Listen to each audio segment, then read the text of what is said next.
Hello everyone, আসসালামু আলাইকুম। আশা করি সবাই ভালো আছেন। আলহামদুলিল্লাহ আমি অনেক ভালো আছি। এত সুন্দর একটা ভিডিও আসতেছে, অবশ্যই সবার কাছে ভালো লাগবে। ভিডিওর সাথে থাকবেন, কালকে দেখতে পারবেন সম্পূর্ণ ভিডিওটা। আজকে একটু প্রস্তুতি দেখানো হবে। আর এই যে দুপুরে রান্না, আজকে রান্না করব শুটকি মাছ দিয়ে, ধুন্দুল দিয়ে। অসাধারণ মজা। শুটকি মাছ আমার বরাবরই খুবই ভালো লাগে, যে কোনো সবজি দিয়েই হোক, যে কোনো ভর্তাই হোক, শুটকি মাছ থাকলে অসাধারণ। আমার সব থেকে প্রিয় খাবার। আজকে দুপুরে রান্না করব মাছের ঝোল আর এই যে শুটকি মাছ দিয়ে ধুন্দুল। আজকে মানে অনেকদিন ধরে এটা আমার খেতে মন চাচ্ছিল, কিন্তু রান্না করা হচ্ছিল না শুটকি মাছের কারণে। তো এই যে আজকে যেহেতু শুটকি মাছ বাসায় আছে, আমি যে তেল দিয়ে সব মশলা দিয়ে নিয়েছি ভালো করে, কিন্তু মশলাটা কষিয়ে নিয়েছি।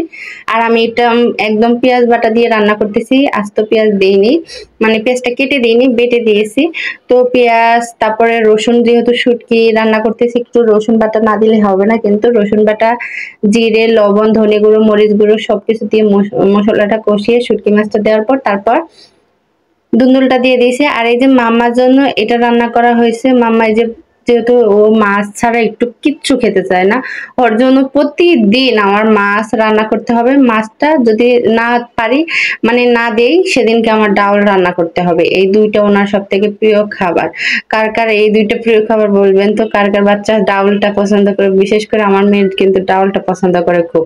তো এই যে ভালো করে ধুন্দুল দিয়ে দিলাম। আর ধুন্দুলটা কিন্তু আমি অনেক আগেই, মানে কাটার আগেই ধুয়ে নিয়েছিলাম, যেহেতু মানে পরে আর ধুবো না, সেই কারণে। তবু দেখেন কত পানি উঠছে। আমি ভাবছি যে এইগুলো মানে এতটা ঝোল, এক ফোঁটা পানি দিইনি। তো ওই যে কি অবস্থা।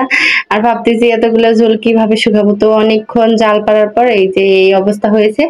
আর দেখতে যতটা না লবণীয় লাগতেছে, খেতে বিশ্বাস করবেন না, যারা শুটকি মাছ লাভার তারা অবশ্যই এইভাবে রান্না করে খাবেন।